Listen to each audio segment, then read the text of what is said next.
안녕하세요, 여러분. 편안하게 듣는 잠자리 동화 달콤 오디오북입니다.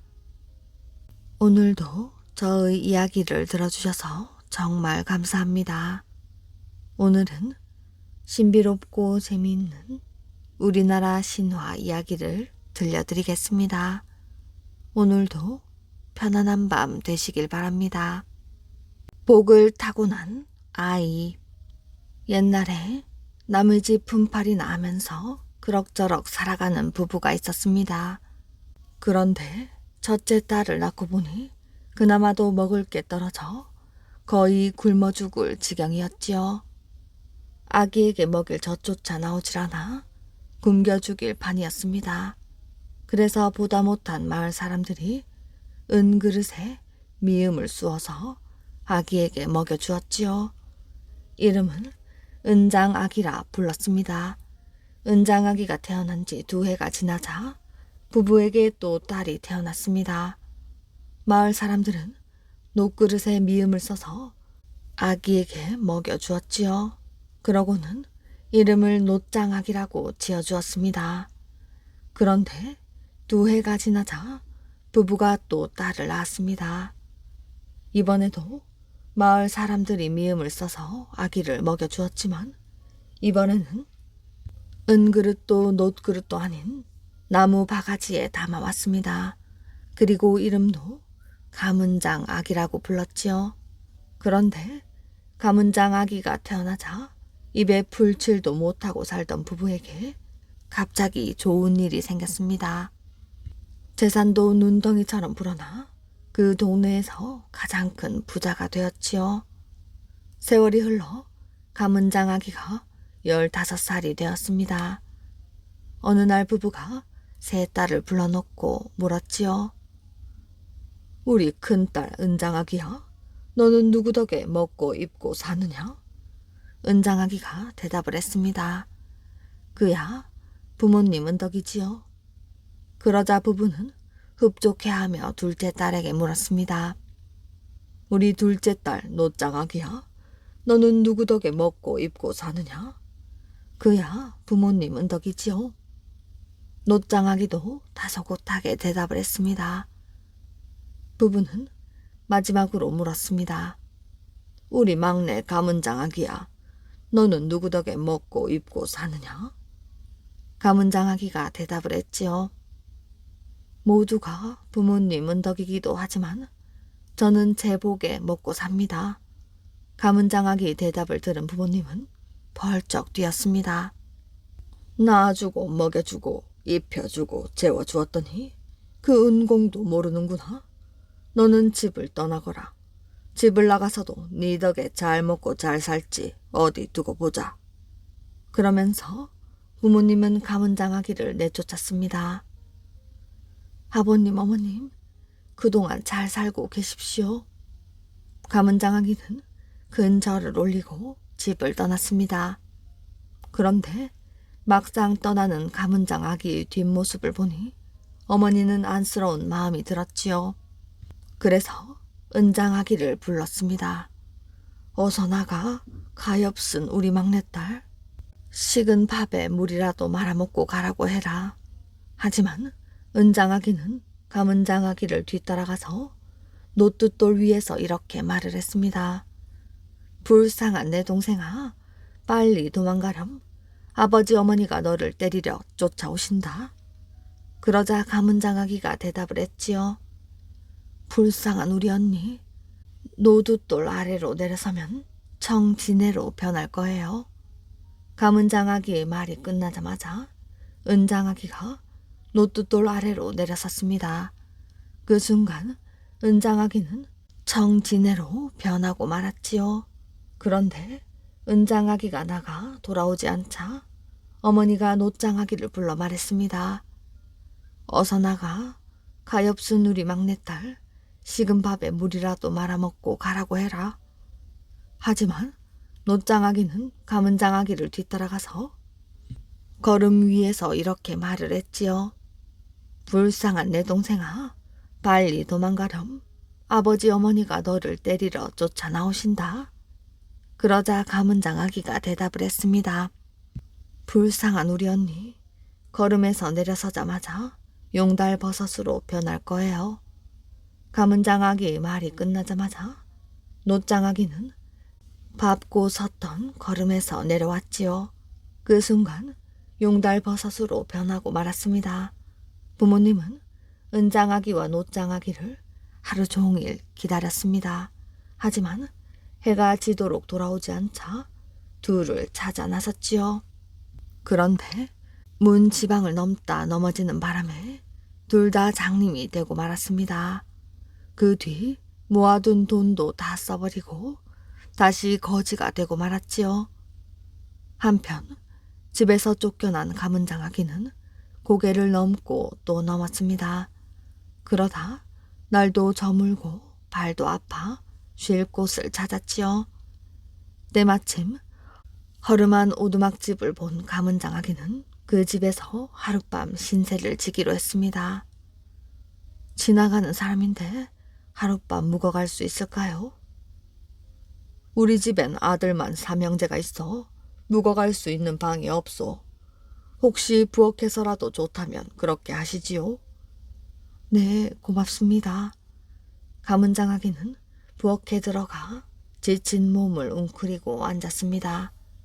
그런데 그 집 큰아들과 작은아들이 화를 내는 소리가 들렸지요. 죽어라고 말을 받아 배부르게 먹였더니 어머니 아버지는 낯선 계집이나 집에 들여 놀고 있어.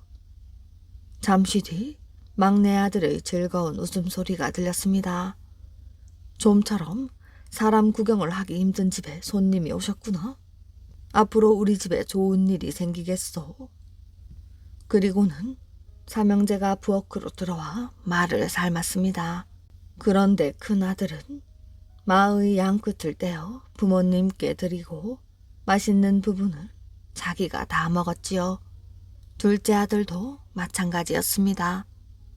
그런데 막내 아들은 말을 푹 삶아 맛있는 부분은 어머니 아버지께 드리고 자기는 꼬리를 먹었지요.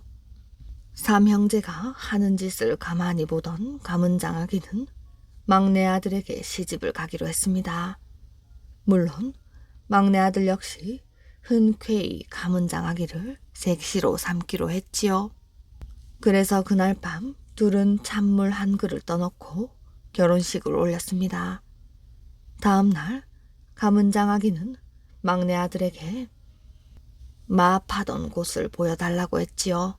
그래서 막내 아들은 가문장아기를 데리고 마 파던 곳으로 갔습니다.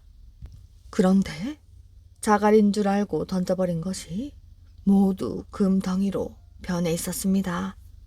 이렇게 해서 가문장아기와 막내 아들은 하루아침에 큰 부자가 되어 있었지요. 부자로 잘 살던 어느 날 가문장아기는 거지 잔치를 열었습니다. 거지가 되어 이 골목 저 골목 헤매고 있을 부모님을 찾기 위해서였습니다. 거지 잔치가 열렸다는 소문에 온 나라 거지들이 모두 모여들었지요. 마침내 거지 잔치를 연 지 100일째 되는 날 장님 거지 부부가 가문장아기 집으로 들어왔습니다. 지팡이로 더듬더듬 땅을 짚으며 들어오는 거지 부부를 보자 가문장아기가 머슴을 불러 조용히 일렀습니다. 저 두 분은 다른 분들이 모두 돌아간 뒤까지 모셔두었다가 안방으로 모셔라. 머슴은 다른 거지가 모두 돌아간 뒤 안방으로 거지 부부를 모셨지요. 옛날 이야기 좀 해주십시오. 가문장아기 말에 남편 거지가 말을 했습니다. 아는 옛날 이야기가 없습니다. 그럼 살면서 들은 이야기라도 해주세요. 살면서 들은 이야기도 없습니다. 그럼 살아온 이야기라도 해주세요. 가문장아기의 말에 거지 부부는 울면서 이야기를 했습니다. 가문장아기를 내쫓은 뒤 은장아기, 노장아기도 사라지고 둘은 장님 거지가 되어 이리저리 떠돌게 된 사연을 이야기했지요. 그러자 가문장아기가 두 분 잔에 술을 넘치도록 부으면서 말을 했습니다. 가엾은 어머니, 아버지, 제가 바로 가문장악이에요. 그 말에 장님 부부는 깜짝 놀라 술 잔을 떨어뜨렸습니다. 그러고는 보고 싶었던 가문장아기의 얼굴을 보려고 눈을 마구 비볐지요. 그러다 문득 부부가 함께 소리쳤습니다. 아이고 불쌍한 내 딸아, 이제 네가 보이는구나. 나도 네가 보인다. 가문장아기야, 우리를 용서해 주렴. 이제야 아버님 어머님을 찾아뵙는 저를 용서해 주십시오. 가문장아기는 부모님의 손을 맞잡으며 기뻐했습니다. 그 뒤 가문장아기는 부모님을 모시고 오래오래 행복하게 잘 살았다고 합니다. 버려진 아이. 옛날 불라국을 다스리는 오구대왕이 있었습니다. 오구대왕은 다른 것은 모두 남부러울 것이 없었지만 큰 걱정거리가 있었지요. 길대 부인과의 사이에서 딸만 6을 낳은 것입니다. 왕자가 없으니 장차 이 나라를 누구에게 물려준단 말인가? 오구대왕은 딸들을 볼 때마다 한숨을 쉬었지요. 저 가운데 아들이 하나만 있었어도. 그러던 차에 길대 부인이 또다시 아기를 가졌습니다. 그리고 10달이 지나 또 딸을 낳았지요. 딸이냐 아들이냐? 문 밖에서 조조히 기다리던 오구대왕이 묻자 시녀가 쭈뼛거리며 대답을 했습니다. 이번에도 공주님이 옵니다. 그 말에 오구대왕이 버럭 화를 냈습니다. 어찌 또 딸이 태어난단 말인가? 그 아기를 당장 후원에 갖다 버리거라. 시녀들은 아기를 후원에 버렸습니다. 그러자 까치들이 나타나 날개로 아기를 포근히 감싸 주었지요. 며칠 뒤 오구대왕과 길대 부인이 정원으로 산책을 나섰을 때 까치들이 요란하게 우는 소리를 듣고 오구대왕이 시녀에게 물었습니다. 저편에 무슨 일이 있느냐? 까치들이 지난번에 버린 아기 공주님을 돌보고 있습니다. 불쌍한 내 아기. 길대 부인이 눈물을 뚝뚝 흘렸지요. 그러자 오구대왕이 화를 내며 말을 했습니다. 지금 당장 옥함을 만들어 올려라. 옥함에 아기를 넣어 동해에 띄워 버리겠노라. 아무리 밉기로 자식을 어찌 물에 띄워 버립니까? 길대 부인이 울면서 매달렸지요. 하지만 오구대왕은 결국 아기를 옥함에 담아 동해에 버렸습니다. 아기를 담은 옥함은 둥실둥실 바다를 떠내려갔지요. 그 위로는 까치들이 날면서 옥함을 보호했지요. 세월은 흐르고 흘러 15년이 흘렀습니다. 그 사이 6공주는 모두 시집을 가고 오구대왕과 길대 부인도 늙고 병이 들었지요. 그러자 오래전 바다에 내다버린 막내 공주가 생각이 났습니다. 내 어찌 그리 무정하게 자식을 버렸단 말인가? 이제라도 우리가 버린 아기를 찾아봅시다. 오구대왕은 신하들에게 버려진 아기를 다시 찾아오라는 명령을 내렸습니다. 그러자 신하들이 모두 남감해하며 말을 했지요. 땅도 아니고 바다에 버린 아기 공주님을 어떻게 찾는단 말씀이십니까? 그때 한 대신이 나섰습니다. 죽는 한이 있더라도 반드시 아기 공주님을 찾아오겠습니다. 그렇게 말하고 대신이 대궐을 나섰는데 까치가 머리를 조아리며 길을 안내했습니다. 대신은 까치를 따라 첩첩 산중을 넘고 아기 공주님이 사는 곳에 도착을 했지요. 아기는 바리대기라는 이름으로 비리공덕 할미와 비리공덕 할아비와 살고 있었습니다. 바리대기는 버림받은 아기라는 뜻이지요. 바닷가에 떠내려온 옥함에서 발이되기를 본 할아버지와 할머니는 그동안 온갖 정성을 다해 아기를 키웠습니다. 저를 버린 부모님께서 병이 깊어져 자식을 찾는답니다. 비록 자식을 버린 부모이오나 저는 자식된 도리를 하는 것이 옳은 일 같습니다. 오냐 오냐, 이제라도 부모 만나 듬뿍 사랑받고 살거라. 발이되기는 비리공덕 할미 할아비에게 절을 하고 대신을 따라 나섰지요. 발이되기가 궁궐로 돌아오자 오구대왕과 길대 부인이 울면서 맞았습니다. 불쌍한 내 새끼, 이제 다시는 헤어지지 말자꾸나.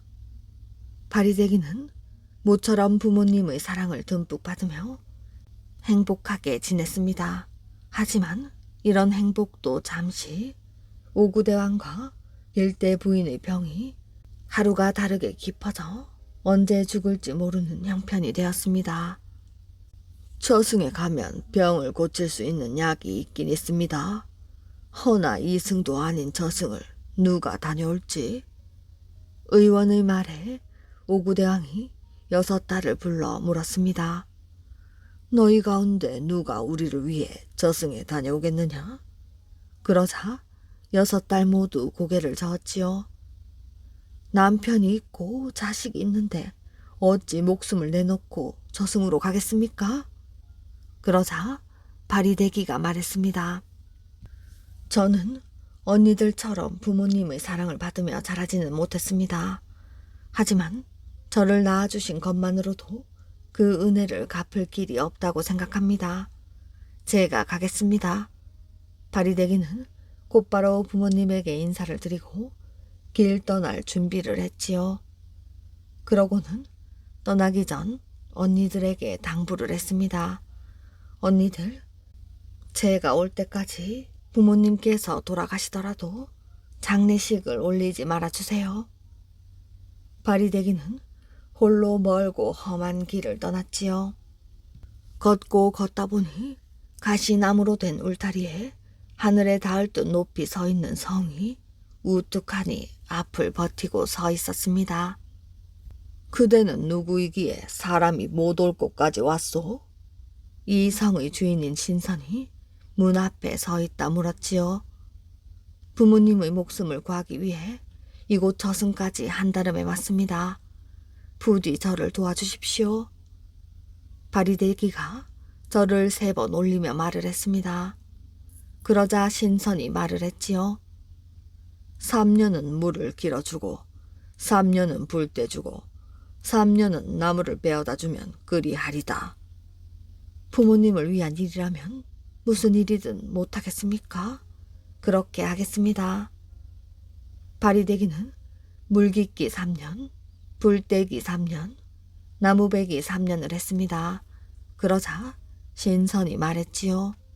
나와 결혼하여 아들 7을 낳아주어. 그럼 그대를 도와주겠소.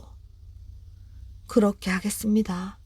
발이되기는 신선과 결혼하여 아들을 7 낳아주었습니다. 그러던 어느 날 은수저가 부러진 꿈을 꾼 발이되기가 신선에게 말을 했습니다. 부모님께서 한날 1시에 돌아가신 듯 합니다. 이제는 돌아가야 하겠습니다. 그대가 깃던 물은 약수요. 베던 나무는 뼈사리 나무와 살사리 나무였소. 모두 가지고 가시오. 그러면서 신선이 말을 했습니다. 그대가 가면 7 아들과 나는 어떻게 하오? 우리도 그대를 따라가겠소. 이렇게 해서 발이되기는 7 아들을 거느리고 신선과 함께 길을 나섰습니다. 고향에 다다를 쯤 큰 장례 행렬이 끝도 없이 이어지고 있는 것을 보았지요. 바로 오구대왕과 길대 부인의 장례 행렬이었습니다. 언니들, 제가 돌아올 때까지는 장례를 치르지 말라고 그리 당부를 했거늘. 발이되기는 장례 행렬을 세우고 관을 열었습니다. 그러고는 뼈사리 나무와 살사리 나무로 부모님의 몸을 문질렀습니다. 그런 뒤 마지막으로 약수를 입에 흘려넣자 오구대왕과 길대 부인의 얼굴이 발그레 피가 돌면서 다시 살아났지요. 우리 귀한 아기, 네 덕에 우리가 다시 살았구나. 길대 부인이 기뻐하며 바리대기의 손을 잡았습니다. 오구대왕도 기뻐했지요. 저는 낳아주신 부모님의 큰 은혜를 갚은 것뿐입니다. 저승에서 신선과 결혼하여 7 아들까지 두었으니 저는 이제 저승으로 돌아가겠습니다. 그러자 오구대왕과 길대 부인이 눈물을 글썽이며 말을 했습니다. 네가 우리를 살렸는데 또다시 헤어져야 하는구나. 부디 어디 가서든 행복하게 잘 살거라. 바리대기는 부모님에게 마지막 인사를 올리고 저승으로 떠났지요. 그리고 그 뒤 죽은 이들을 편하게 저승으로 인도하는 일을 하면서 신선과 함께 행복하게 잘 살았다고 합니다. 2번 태어난 아이. 재상 김문량의 집에서는 이상한 일이 벌어졌습니다. 모량리 대성이란 아이가 내 집에서 태어날 것이다. 하늘에서 맑은 소리가 들려왔지요. 그것 참 이상한 일이로구나. 재상 김문량은 하늘을 쳐다보면서 중얼거렸습니다. 보통 일이 아닌 것 같았지요. 김문량은 하인을 불렀습니다. 모량리로 가서 대성이란 아이를 찾아보거라. 하인은 모량리로 달려가서 물었습니다. 대성이는 방금 죽었는데요? 마을 사람들은 이렇게 대답했지요. 정말 대성이네 집에선 울음소리가 났습니다. 아이고 대성아, 이 어미를 남겨놓고 어찌하여 먼저 가느냐? 대성의 어머니는 대성통곡을 했습니다. 하인은 주인 집으로 달려갔지요. 대감마님, 모량리에 대성이라는 아이가 살고 있었사옵니다. 집이 너무 가난해 분파리로 살아가던 그 아이가 조금 전에 죽었다고 하옵니다. 재상 김문량은 깊은 생각에 빠졌습니다. 그 아이와 하늘에서 들린 소리는 도대체 무슨 연관이 있을까? 이건 부처님이 우리에게 아이를 주시겠다는 계시일 것이다. 김문량은 생각이 이렇게 미치자 좋은 일이 일어날 것 같은 생각이 들었지요. 그 후 김문량의 아내는 임신을 하여 사내 아이를 낳았습니다. 재상 김문량은 아들이라는 말에 매우 기뻐했습니다. 김문량은 아기가 태어난 안방으로 들어갔습니다. 여보, 아기가 왼손을 꼭 쥔 채 펴질 않아요. 김문량의 아내가 걱정이 되어 말했습니다. 너무 걱정 마시오. 제 스스로 왼손을 펼칠 때가 있겠지요. 그때까지 기다려 봅시다. 김문량은 아내를 위로했습니다. 그 후 일주일이 지나고 아기가 오므리고 있던 왼손을 폈습니다. 여보, 아기가 왼손을 폈어요. 김문량의 아내는 김문량을 불렀습니다. 우리 아기가 손을 폈다고? 우리 아기가 드디어 왼손을 폈구나. 김문량은 아기의 왼손을 들여다보았습니다. 이게 어찌된 일인가? 김문량은 아기의 왼손을 보고 깜짝 놀랐지요. 아기가 펼친 왼손 바닥엔 대성이라고 새겨진 금 쪽지가 있었습니다. 모량리의 대성이가 우리의 아기로 다시 태어났나 보구려. 김문량은 하늘에서 들린 소리와 대성이 죽은 이야기를 했습니다. 우리 아기가 보통 아기가 아닌 것 같아요. 김문량의 아내는 아기를 다시 들여다보았습니다. 그렇다면 우리 아기의 전생인 어머니를 모른 채 할 순 없잖아요. 어떻게 하면 좋겠소, 부인? 아기의 전생 어머니와 함께 살면 되잖아요. 부인의 생각이 옳소. 재상 김문량은 하인을 시켜 대성의 전생 어머니를 모셔왔습니다. 대감마님, 정말 감사합니다. 다시 태어난 아이와 함께 이렇게 큰 집에서 살게 되었으니 너무도 기쁩니다.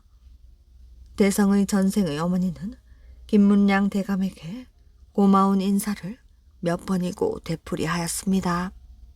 김문량의 집에서 태어난 대성은 김대성이라고 불렀지요. 대성은 무럭무럭 자라 청년이 되었습니다. 그러던 어느 날 대성은 토암산에 사냥을 갔다가 곰을 한 마리 잡았습니다. 그런데 날이 저물어 산민 마을에서 하룻밤을 묵었지요. 그날 밤 네가 나를 죽였으니 나도 너를 죽이겠다. 대성의 꿈에 죽은 곰이 나타나 으르렁거렸습니다. 잘못했습니다. 한 번만 용서를 해 주십시오. 대성은 곰에게 싹싹 빌었습니다. 그럼 나를 위해 절을 세워줄 수 있겠느냐? 예, 그렇게 하겠습니다. 절을 지어 명복을 빌겠습니다. 대성은 굳게 약속을 하고 그 후로는 사냥을 하지 않았습니다. 그리고 곰을 잡았던 자리에 장수사를 세웠지요. 대성은 곰과의 약속을 지키고 부처님을 더욱 열심히 믿었습니다. 대성은 전생의 부모를 위해 석굴암을 세웠습니다. 또 현생의 부모를 위해 불국사를 세웠지요. 나라를 지키는 필히 신문왕은 바다에 떠다닌다는 신비한 산도 볼 겸 동해가의 가문사를 찾았습니다. 그 신비한 산은 가문사 쪽으로 떠오르면서 물결을 따라 흘러갔지요. 신문왕은 가문사에서 며칠 묵기로 하였습니다. 가문사는 신라 제31대 신문왕이 아버지 문무왕을 위해 세운 절이었지요. 신문왕의 아버지 문무왕은 죽으면 동해에 장사 지내게 해달라고 유언을 했습니다. 용이 되어 신라를 지켜주겠다고 했지요. 그 유언대로 문무왕을 바다에 장사 지냈습니다. 가문사는 동해의 용이 된 문무왕이 절에 들어와서 돌아다니게 하도록 절뜰 아래 구멍을 뚫어 놓았습니다. 신문왕은 이견대에서 동해를 바라보았지요. 이견대는 용이 된 문무왕이 드나드는 것을 본 곳이라고 합니다. 신문왕이 왕위에 오른 이듬해였습니다. 바다의 일을 맡고 있는 박숙청이 아래였지요. 동해 속에 있는 작은 산이 바다에 떠서 가문사를 향해 오고 있습니다. 신문왕은 신기하게 생각하여 일관 김춘지를 불러 명점을 치라 하였습니다. 돌아가신 문무대왕께서 지금 바다의 용이 되셔서 삼한을 지키고 계십니다. 또한 김유신 장군도 하늘의 신이 되었사옵니다. 두 성인이 힘써 나라를 지킬 보배를 내려주시려 하옵니다. 마마께서 바닷가로 나가시면 값으로 칠 수 없는 큰 보배를 얻을 것입니다. 일관이 아뢰었습니다. 신문왕은 일관의 말대로 바닷가로 나가려고 했습니다. 마마, 지금은 날씨가 거칠어 바다로 나갈 수 없을 것 같사옵니다. 정말 날씨가 험해지기 시작했지요. 산 모양은 꼭 거북이의 머리처럼 생겼습니다. 산 꼭대기에 대나무 한 그루가 보였지요.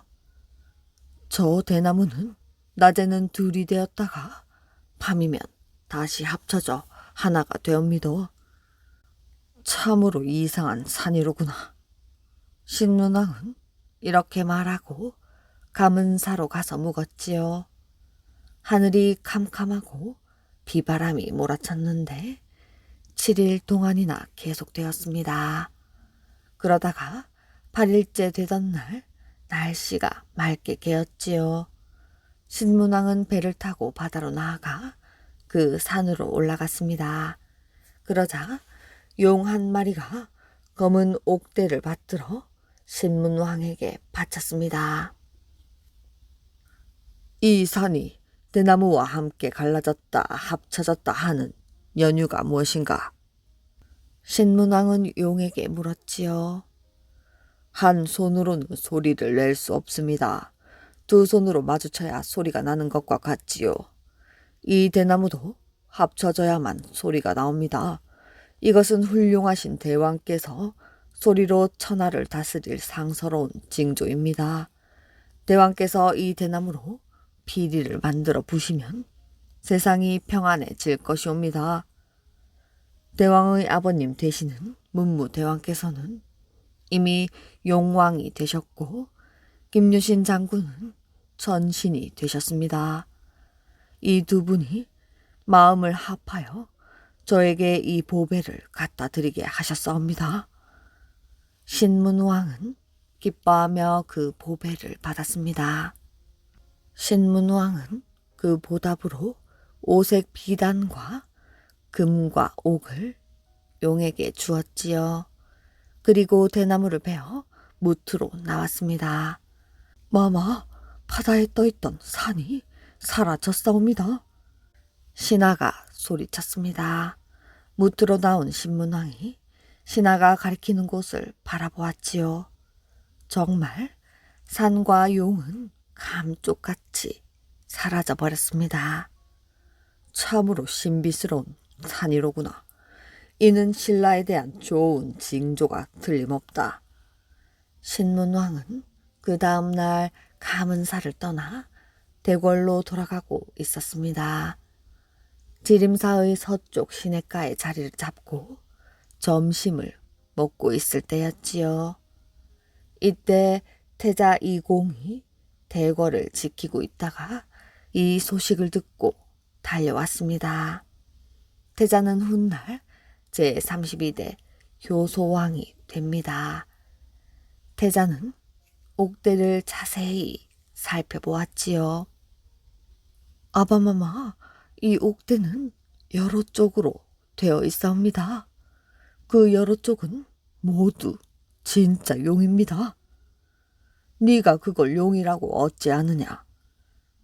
태자는 자신 있게 대답을 하였지요. 아바마마, 옥대의 쪽 하나를 떼어 이 시냇물에 넣어보세요. 태자의 말에 신문왕은 옥대의 왼편 두 번째 쪽을 떼어 물에 넣어보았습니다. 그런데 물에선 용이 되어 하늘로 올라갔지요. 물이 있던 그곳은 못이 되었습니다. 이 못을 용이 올라간 곳이라 하여 용연이라고 불렀습니다. 신문왕은 대궐로 돌아와 그 대나무로 피리를 만들었습니다. 그 피리를 월성의 천종고에 갖다 두었지요. 그 피리는 정말 신통했습니다. 이 피리를 불면 적군이 물러나고 병이 나으며 가뭄 때는 비가 왔습니다. 또 비가 너무 많이 와 물난리를 만났을 때는 비를 그치고 거센 바닷바람도 가라앉히고 물결도 잔잔하게 했지요. 정말 나라를 지키는 피리였습니다. 이렇게 신통한 피리를 만파신적이라 하여 신라의 보물로 삼았습니다. 백제의 멸망. 백제의 마지막 임금은 의자왕이었습니다. 의자왕은 해동의 증자라고 불렸는데 해동의 증자란 동쪽 나라의 훌륭한 사람을 말합니다. 이런 의자왕이 왕위에 오르자 백성은 돌보지 않고 날마다 술과 춤판을 벌였지요. 상감마마, 백성들의 어려움을 살피시옵소서. 이대로 가면 나라가 위태로워지옵니다. 벼슬에 있는 성충은 바른 말을 하였지요. 여봐라, 입을 함부로 놀리는 저놈을 옥에 가두어라. 의자왕은 중신 성충을 옥에 가두었습니다. 충신은 죽어도 임금을 잊지 않사옵니다. 한마디 말만 여쭙겠사옵니다. 신이 앞을 내다보니 전쟁이 일어날 듯 하옵니다. 백강 상류에 진을 치고 적을 막으면 패하지 않사옵니다. 또 육로로 적군이 쳐들어오면 단연을 넘지 못하도록 막아야 하옵니다. 수군은 기벌포에서 적군이 쳐들어오지 못하도록 해야 하옵니다. 성충은 의자왕에게 글을 올렸습니다. 이렇게 태평스러운 때에 무슨 잠꼬대 같은 소리냐? 의자왕은 중신인 성충의 말을 듣지 않고 그만 죽이고 말았지요. 의자왕이 정신을 못 차리고 방탕한 생활을 계속하자 나라에선 이상한 일들이 일어났습니다. 사자수 강 언덕에 큰 물고기들이 올라와 죽었습니다. 그 물고기를 먹은 사람들이 모두 죽고 말았지요. 또 서해 바닷가에 작은 물고기들이 때로 나와 죽었습니다. 그 물고기는 사람들이 아무리 먹어도 없어지지 않았습니다. 또한 사비수의 물빛이 빛빛으로 변했지요. 궁궐에 있는 나무가 사람처럼 울었습니다. 밤에는 귀신이 궁궐 남쪽에서 울었지요. 또 청개구리 수만 마리가 나무 위에 모였습니다. 사람들은 이를 보고 놀라 달아났습니다. 달아나다 넘어져 죽은 사람이 100여 명이나 되었지요. 또 들사슴만큼이나 큰 개가 서쪽 사자수 언덕에 와서 궁궐을 보고 지저댔습니다. 그러다가 어디론가 사라졌지요. 그리고 어느 날 귀신 하나가 궁궐로 들어와 큰 소리로 말했습니다. 백제는 망한다. 여봐라, 저 요망한 귀신을 붙잡아라. 의자왕은 내시를 시켜 땅을 파괴했습니다. 한 석자쯤 파 내려갔을 때였습니다. 상감마마, 귀신은 없고 웬 거북이 한 마리가 있사옵니다. 그 거북을 끄집어내어라. 상감마마, 거북이 등에 이상한 글씨가 씌어져 있사옵니다. 내시가 꺼낸 거북이 등엔 이상한 글씨가 쓰여져 있었습니다. 거북이의 등에 백제는 둥근 달 같고 신라는 조승달 같네라고 쓰여 있사옵니다. 내시의 말에 의자왕의 얼굴이 일그러졌습니다. 의자왕은 무당을 불렀지요. 거북이 등의 글씨를 풀이해 보아라. 무당은 한참 동안 거북이 등의 글씨를 요리조리 살폈습니다. 상감마마, 둥근 달이라는 것은 가득 찬 것을 뜻하옵니다. 달이 가득 차면 기울게 될 것입니다. 조승달은 아직 가득 차지 않았으니 점점 가득 차게 된다는 뜻이옵니다. 저 무당을 죽여버려라. 의자왕은 화가 나서 무당을 죽이고 다른 무당을 불러 물어보았습니다. 상감마마, 둥근 달은 힘차다는 뜻이옵니다. 조승달은 아직 힘이 약하다는 뜻이오니 백제는 점점 힘찬 나라가 될 것이오며 신라는 점점 힘이 없어 약해진다는 뜻이옵니다. 의자왕은 기뻐하며 무당에게 상을 내렸습니다. 의자왕은 나라의 방비에 전혀 힘쓰지 않아 적군이 쳐들어와도 두 손을 들 수밖에 없었지요. 오만의 신라 군사가 백제로 쳐들어왔습니다. 신라 군사들은 물밀듯이 밀려와 단현을 넘어섰지요. 백강으로는 13만의 당나라 군사가 들어왔습니다. 이것은 충신, 성충의 말을 듣지 않은 탓이었지요. 계백 장군의 결사대도 신라 군사에게 패하고 말았습니다.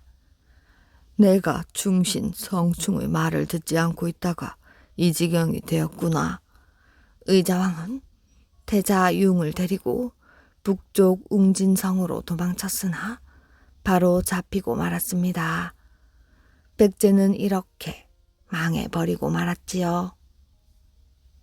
신비로운 돌종. 할머니 밥을 네가 먹으면 어떡하니? 어머니는 아이의 앞에 놓인 밥그릇을 할머니의 앞으로 내밀었습니다. 이제 겨우 말을 배우는 아이는 울음을 터뜨렸지요. 괜찮다. 이 할미야 조금 참으면 되지만 우리 귀여운 강아지가 배고파서는 안 되지. 할머니는 밥그릇을 아이에게 다시 내밀었습니다. 아이는 밥그릇을 냉큼 받아 정신없이 먹어치웠지요. 어머니는 눈을 흘겼습니다. 어머니는 마음이 아팠지요. 할머니는 늘 손자 때문에 기니를 굼다시피 했습니다. 괜찮다고 하는데 왜 자꾸 그러니? 우리 귀여운 강아지 밥 많이 먹고 무럭무럭 잘 커야지. 할머니는 조금 더 얼굴을 찌푸리지 않았습니다. 여보, 우리 애가 어머니의 밥을 가로채니 이걸 어떡하면 좋아요? 글쎄. 아버지는 먼 하늘만 바라보며 대답을 하지 못하였습니다. 모량리에 사는 아이네 집은 너무도 가난했지요. 여보, 이렇게 하면 어떻겠소? 아버지는 무겁게 입을 열었습니다. 아버지의 입은 좀처럼 떨어지지 않았지요. 길게 한숨만 쉬었습니다. 여보, 어서 말해보세요. 너무 놀라지 말아요. 우리 아이는 다시 얻을 수 있지 않소? 그런데요? 느닷없는 아버지의 말에 어머니는 눈이 휘둥그레졌습니다. 어머니는 한 번 가시면 다시 못 오시잖소. 그러니 아이를. 아버지는 말을 잇지 못했습니다. 우리 아이를 어떻게 하자는 건가요? 어머니는 아버지의 말뜻을 몰랐습니다. 우리 아이 때문에 어머니가 굶주리시니 이렇게 하는 수밖에 없을 것 같소. 아이를 땅에 묻읍시다. 아이는 다시 낳으면 되지 않소? 어머니는 너무도 놀랐습니다. 다른 방법은 없을까요? 그건 안 돼요. 할 수 없소. 자식을 버리는 죄인이 될 수밖에. 아버지는 아이를 업고 뒷산으로 올라갔습니다. 어머니는 눈물을 흘리며 아버지의 뒤를 따랐지요. 산 위에서 어머니가 아이를 받아 안았습니다. 아버지는 땅을 파기 시작했습니다. 그런데 괭이 끝에 무엇인가 부딪히는 소리가 났습니다. 꺼내어 보니 돌로 된 종이었지요. 아버지는 그 돌종을 나뭇가지에 걸어놓고는 괭이 자루로 두들겼습니다. 돌종 소리는 은은하게 퍼졌지요. 종소리는 맑고 아름다웠습니다. 여보, 이상한 물건이 틀림없어요. 우리 아이의 복인가 봐요. 우리 아이를 묻어서는 안 되겠어요. 이건 예산 일이 아닌 것 같소.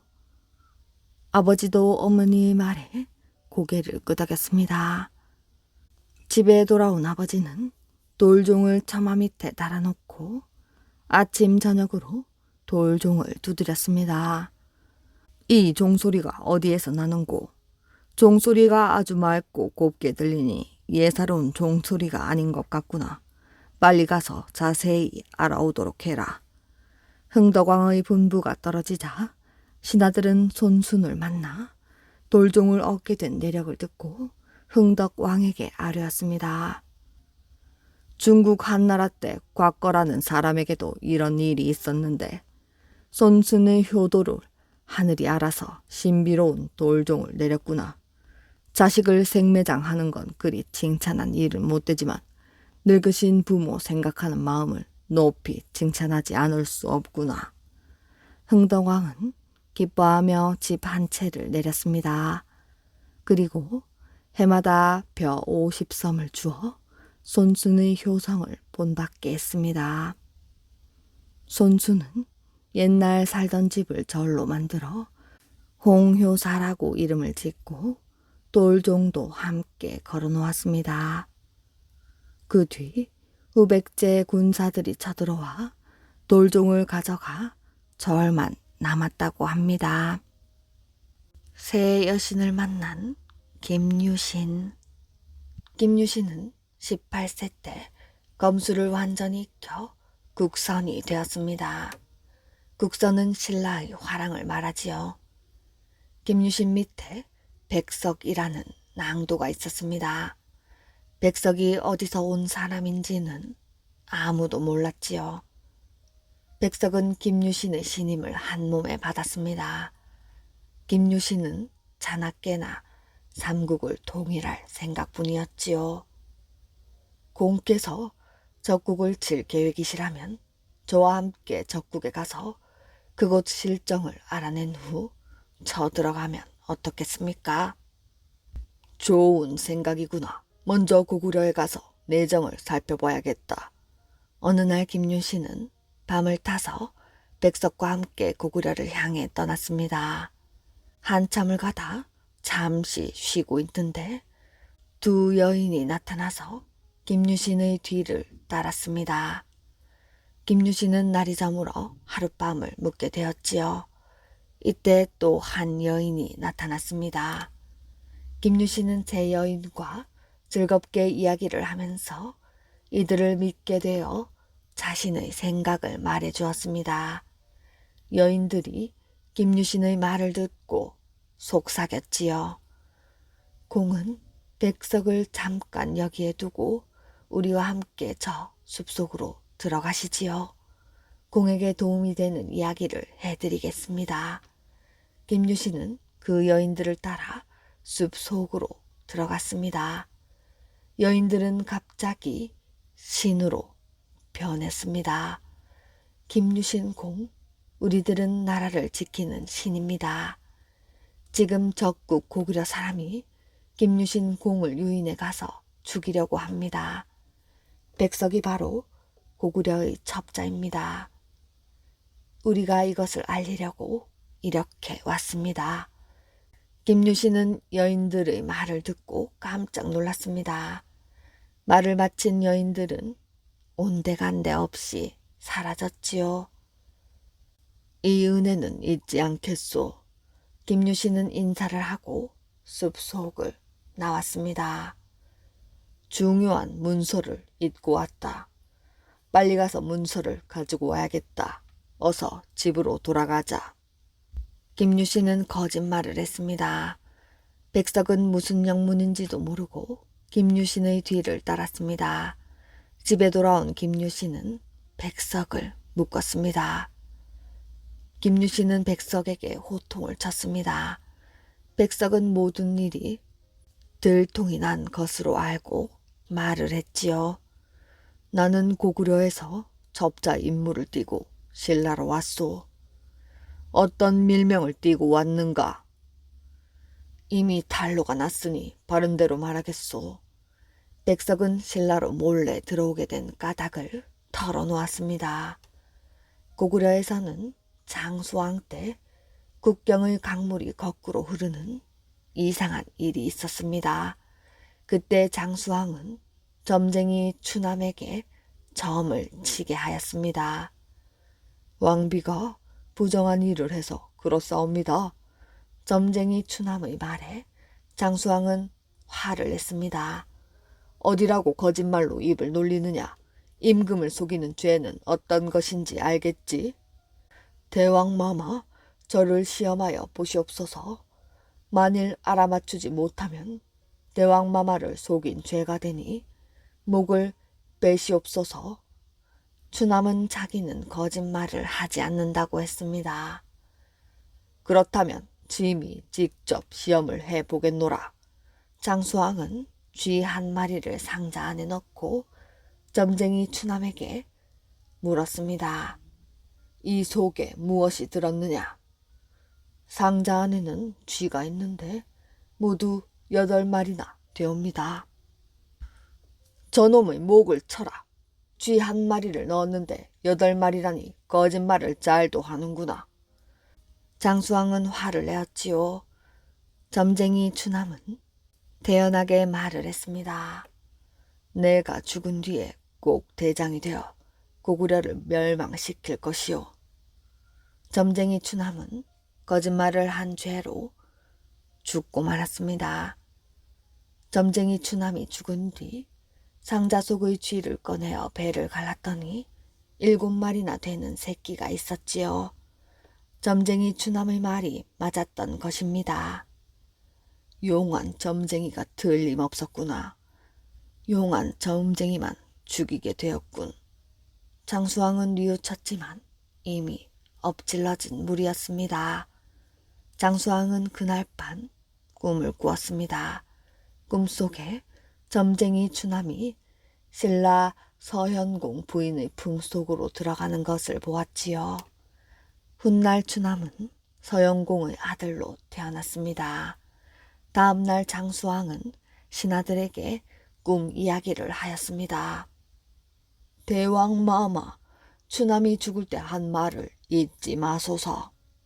신하들의 말에 장수왕은 고개를 끄덕였지만 마음은 개운하지 못했습니다.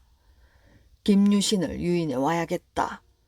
추남이 김유신으로 다시 태어났다면 그의 말대로 고구려를 가만두지 않을 것이다. 장수왕은 겁을 먹었습니다. 장수왕은 백석을 신라로 보내 김유신을 유인하도록 했습니다. 김유신은 백석의 긴 이야기를 듣고 가슴이 서늘해졌지요.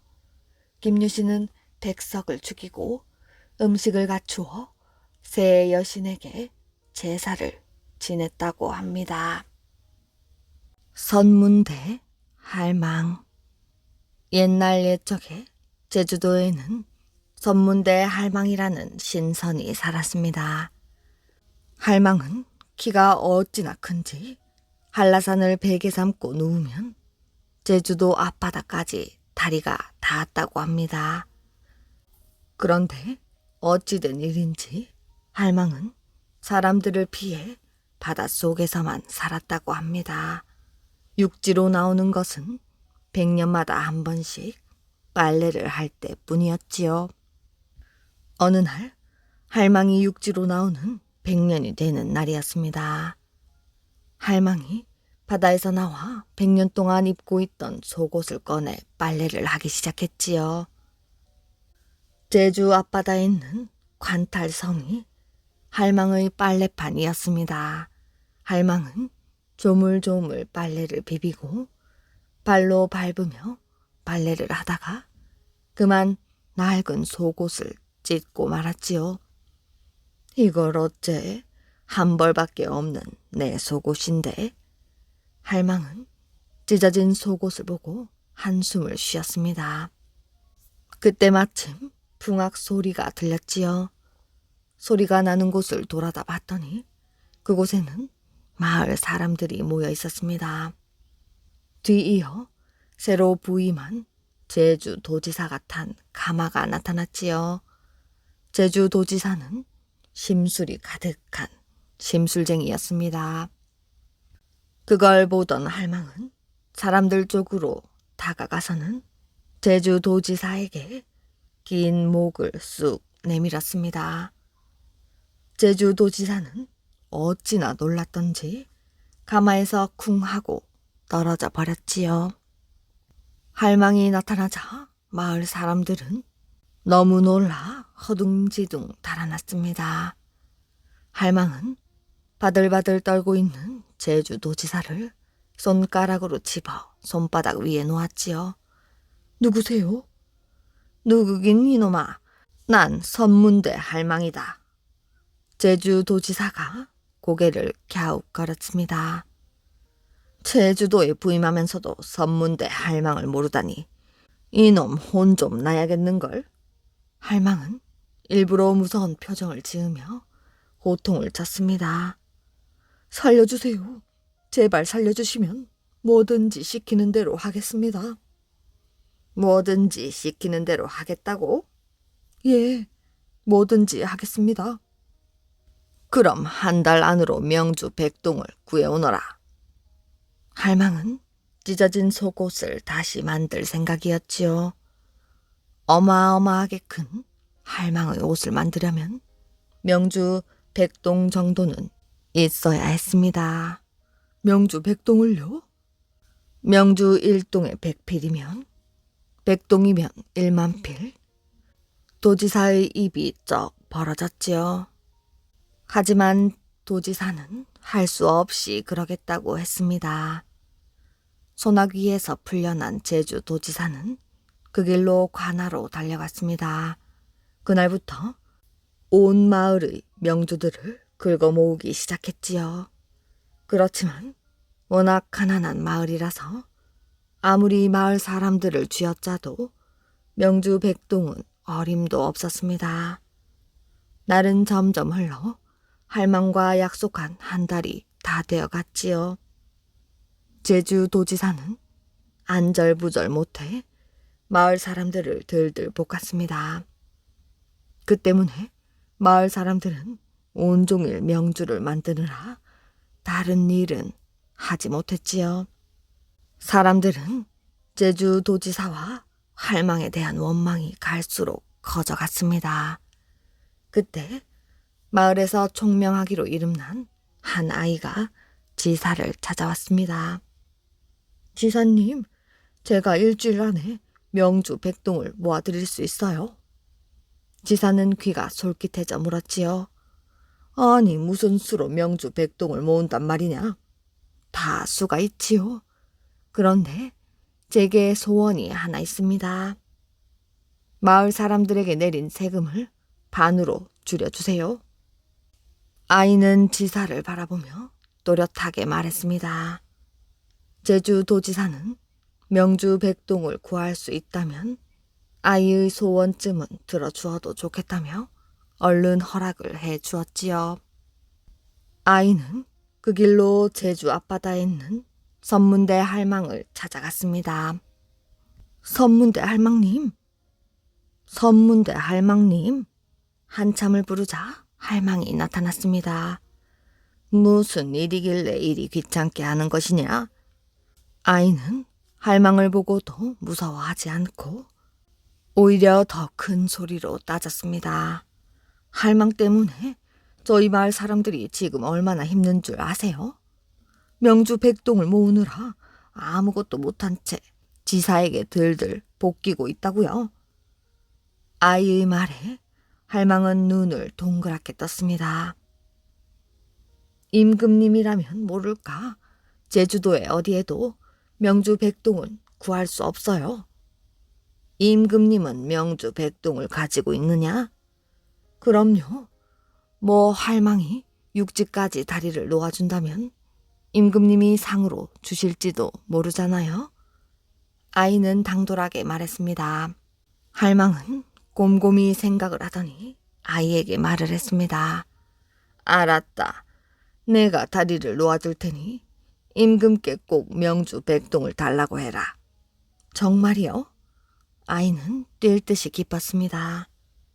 할망은 당장에 돌을 주워다 바다에 풍덩풍덩 던져버렸습니다. 커다란 돌이 하나둘씩 쌓이고 바다에는 길이 만들어졌지요. 눈 깜짝할 사이에 육지까지 다리가 생기게 된 것입니다. 자, 이제 네 말대로 다리를 놓았으니 얼른 가서 임금님께 명주를 얻어오너라. 그러고는 다시 바다 속으로 사라져 버렸지요. 아이는 제주도지사에게 달려갔습니다. 지사는 아이의 말을 듣고 임금님께 상소를 올렸지요. 상소를 본 임금님은 제주도지사에게 명주 백동을 내려보내고 크게 칭찬을 해주셨습니다. 하지만 제주도지사는 명주 백동을 받았지만 아이와 한 약속은 지키지 않았습니다. 약속을 지키기는커녕 오히려 어떻게 하면 자신의 재산을 불릴 수 있을까 궁리를 하느라 정신이 없었지요. 아이는 너무 화가 났습니다. 그래서 제주도지사를 골탕 먹일 궁리를 하기 시작했습니다. 드디어 할망과 약속한 전날 밤이 되었지요. 아이는 도지사 집에 몰래 숨어 들어가 명주 한 동을 빼내왔습니다. 다음 날 제주도지사는 명주를 바리바리 싣고 제주 앞바다로 갔습니다. 할망님, 여기 명주 백동입니다. 수고했네. 할망은 기분 좋게 명주를 받아들고는 바다로 들어갔지요. 아니, 이게 뭐야? 한 동이 모자라잖아. 새 옷을 해 입을 거라 신이 났던 할망은 명주 한 동이 모자라 옷을 다 지을 수가 없었지요. 그걸 알고 할망은 펄펄 뛰며 화를 내었습니다. 할망은 바다로 나와 육지까지 이어진 다리를 한 손에 부셔버렸습니다. 그리고는 흙을 치마폭에 가득 담아 지사 집으로 갔지요. 흙더미가 쏟아져 내리자 지사 집은 금세 흙 속에 파묻혀 버렸습니다. 아이고, 내 집. 지사는 땅을 치며 울었습니다. 그때 마을 어귀에서 구경을 하던 아이가 할망에게 다가가 사실을 일러주었지요. 할망은 그 말을 듣고 불같이 화를 내며 지사를 움켜쥐었습니다. 할망은 제주도지사를 손에 쥐고 바다로 들어가 버렸지요. 할망을 따라 바다로 들어간 지사는 다시는 육지로 나오지 못했습니다. 하지만 할망은 100년에 한 번씩 지금도 빨래를 하러 육지로 나온다고 합니다. 할망이 나와서 빨래를 할 때면 파도가 출렁출렁 한다고 합니다.